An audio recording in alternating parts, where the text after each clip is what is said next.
Bonjour à tous, bienvenue sur Sensation. En France, en 2023, 9 Français sur 10 ont déjà été victimes d'une cybermenace et 70% ont déjà été confrontés à l'hameçonnage, selon les chiffres de l'ancien ministre délégué chargé du numérique Jean-Noël Barrot. Face à la cybermenace, les Français sont sensibilisés, mais cela ne suffit pas toujours.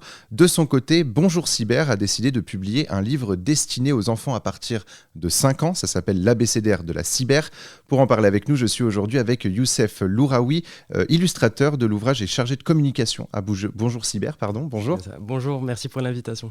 Avant de parler du livre, j'aimerais qu'on parle justement de Bonjour Cyber, qui se veut être une référence pour les services de cybersécurité dédiés aux PME et ETI. Plusieurs termes aujourd'hui envahissent notre quotidien: cybersécurité, cybermalveillance, cybermenaces et j'en passe. Quels sont les services que vous proposez et surtout comment expliquez-vous les menaces numériques à un public qui n'est pas toujours assez sensibilisé ? Alors, merci pour la question. Oui, notre cible, c'est les PME et ETI. Et j'ai une stat qui est très intéressante, je trouve. 50%, en 2022 en France, 50% des entreprises ont déjà été attaquées. 50% d'entre elles sont des PME et ETI. Mais 86% d'entre elles n'ont jamais rien fait pour leur cybersécurité, justement. Donc voilà, nous, on essaie un peu de rendre la cybersécurité un peu plus accessible parce que c'est quand même un domaine qui fait un peu peur. Donc voilà, on propose des solutions simples à comprendre et simples à mettre en place aussi. Donc, quels sont justement les services que vous pouvez mettre en place c'est de l'audit et de la sensibilisation. Mmh. Parce que c'est déjà très important de sensibiliser. On peut parler un peu d'hameçonnage, par exemple. J'ai déjà un petit exemple. Là, vraiment, c'est la semaine qui vient de passer. J'ai un ami à Toulouse. Sa boîte a été justement hackée comme ça. Un mail de phishing qui a tout gâché. Voilà. Donc, ça peut partir de ça. Est-ce que Bonjour Cyber, justement, s'intéresse seulement aux entreprises ou est-ce que vous vous intéressez également aux Français un petit peu lambda, comme moi, par exemple ? Alors oui, bien sûr. On mène beaucoup d'actions pour ça. Par exemple, sur LinkedIn, on est très, très, très actif. On a un programme vidéo qui s'appelle Mon taf dans la cyber. Et ça consiste en quoi on invite des experts de la cybersécurité, justement, pour parler de leur parcours, essayer de sensibiliser les gens au métier de la cybersécurité. Avec nos solutions, on sensibilise justement les professionnels. Et avec justement ce livre, l'ABCDR de la cyber, on a essayé d'atteindre une cible un peu... beaucoup plus jeune, parce que justement, ce livre, donc l'ABCDR de la cyber, est un livre accessible dès 5 ans. Pourquoi finalement avoir voulu sensibiliser et apprendre ces termes aux enfants ? Le but, c'est pas de leur dire non, ne cliquez pas, non, on le fait bien sûr, on essaie de les sensibiliser. Mais on a essayé de prendre le problème à la source directement. Parce que, bien sûr, pour les entreprises, les entreprises sont constituées de citoyens lambda, comme vous et moi. Donc, quand on leur parle, on utilise des termes assez simples. Mais on s'est dit que, justement, prendre le problème à la source, c'était beaucoup plus intéressant. Il y a un réel enjeu justement pour vous de sensibiliser ces jeunes. On parle à chaque fois, on dit que les jeunes d'aujourd'hui sont les adultes de demain. Les adultes aujourd'hui sont parfois pas assez sensibilisés. On en a parlé également au niveau des entreprises. Est-ce que ces jeunes d'aujourd'hui doivent être des adultes responsables et surtout sensibilisés sur cette cybermalveillance ? Alors, en fait, aujourd'hui, les jeunes sont de plus en plus amenés à utiliser des appareils numériques, à être sur Internet, à être connectés. Donc, bien sûr qu'ils sont à risque tous les jours, au quotidien. Donc, on s'est dit qu'il fallait mieux les sensibiliser et au moins qu'ils soient au courant. Et concrètement, qu'apprend-on à travers ce livre ? Seulement des termes, ou est-ce que l'objectif, c'est aussi d'apprendre à se protéger de cette cybermalveillance ? Alors pour les enfants, si. On a essayé de faire ça, on les sensibilise, mais à leur niveau aussi. Donc ce livre, il est destiné aux enfants, mais aussi aux parents. Donc c'est une manière d'amener le sujet avec eux, parce que c'est un sujet très important. Et On va peut-être justement donner un exemple. Donc, vous l'expliquez notamment à travers l'hameçonnage, hein, Oui, c'est ça. ce terme, enfin le phishing également. Hein, Mm. les deux termes sont utilisés. C'est ça. Quelle est justement la définition du phishing que vous donnez simplement aux enfants à travers ce livre? Bah, à travers ce livre, du coup, on essaie d'utiliser des termes assez simples. Donc, pour parler à un enfant justement de 5 ans. Donc, c'est pas très, très simple. Donc, moi, je vais vous lire quelques phrases. Donc, c'est quoi le phishing? Le phishing, c'est comme si quelqu'un essayait de pêcher tes informations secrètes en utilisant un appât.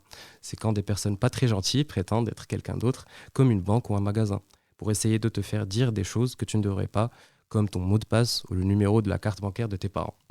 Alors Donc, là, voilà, vous avez donné l'exemple justement de la définition. Après, vous dites comment ça marche le oui, phishing et également que dois-je faire si je vois un voilà. message Donc bizarre. là, Donc, il y a la exactement, sensibilisation, mais il y a également l'information justement bien sûr. de ne pas faire des erreurs justement pour éviter d'être hameçonné par ces gens-là.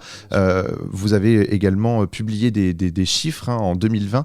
Le site cybermalveillance.gouv.fr indiquait plus 65% de demandes d'assistance par rapport à l'année précédente. 31% de ces demandes Mm. concernaient justement l'hameçonnage. Les enfants sont donc plus susceptibles de se faire avoir par l'hameçonnage? Ah, oui. S'ils sont pas sensibilisés, justement. Mhm. Ouais, c'est pour ça, justement, qu'on a sorti ce livre, pour amener le sujet avec eux. Parce qu'en fait, déjà, il faut parler des conséquences. Euh, et sensibiliser un enfant, en plus, c'est pas très simple. Mais on- je pense pour avoir qu'on a réussi quand même à- C'était un challenge. C'était un challenge. On a réussi. J'ai eu beaucoup de retours de parents qui étaient très contents de parler. C'est des parents du domaine, justement, qui ont, euh, qui ont toujours eu du mal à parler de leur métier à leurs enfants. Donc là, c'était un peu possible avec. C'est un peu une histoire, quoi.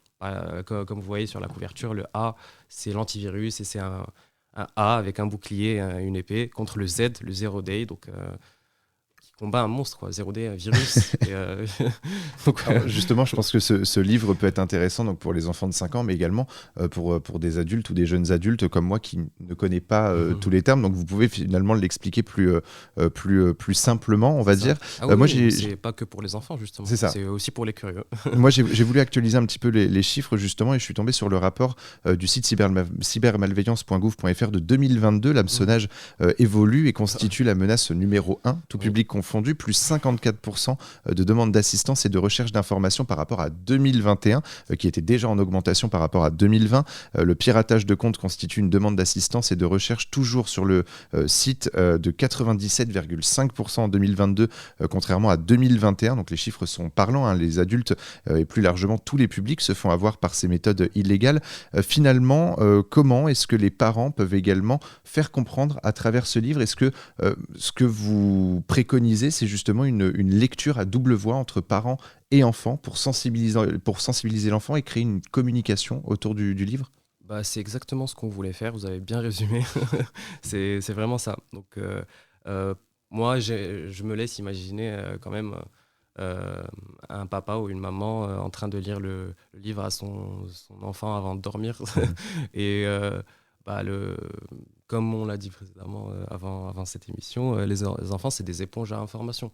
Euh, donc, n'importe quelle information, ça rentre, ça ressort pas par l'autre oreille, quoi. Donc, je trouve ça intéressant, c'est une bonne méthode d'en parler à travers un livre, à travers une histoire, et en parler comme ça.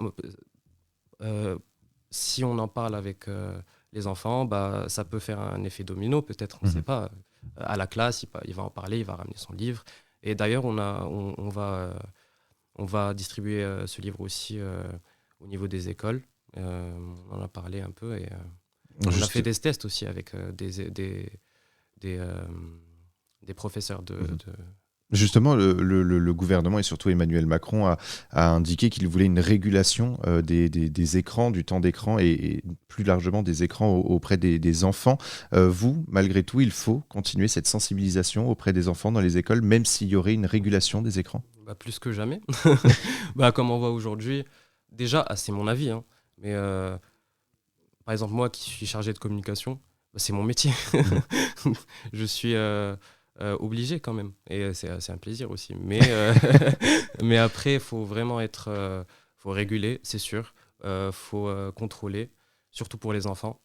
Parce que être H24 devant un écran, c'est sûr que c'est pas la meilleure des choses. Mais on voit malheureusement aujourd'hui les parents pour un peu calmer ou leur enfant, ils donnent un petit iPad, voilà, regarde quelque chose. Et c'est pas la meilleure des pas solutions. La meilleure des solutions, ça, Merci beaucoup Youssef d'avoir été avec nous sur Sensation. Donc je rappelle le titre du livre, c'est l'abécédaire de la cyber. Pour plus d'informations, on peut se rendre sur le site bonjourcyber.com. Merci à l'ISCPA de nous avoir permis d'enregistrer dans ses studios. Et pour revoir ou réécouter cette émission, rendez-vous sur notre site et notre application Radio Sensation.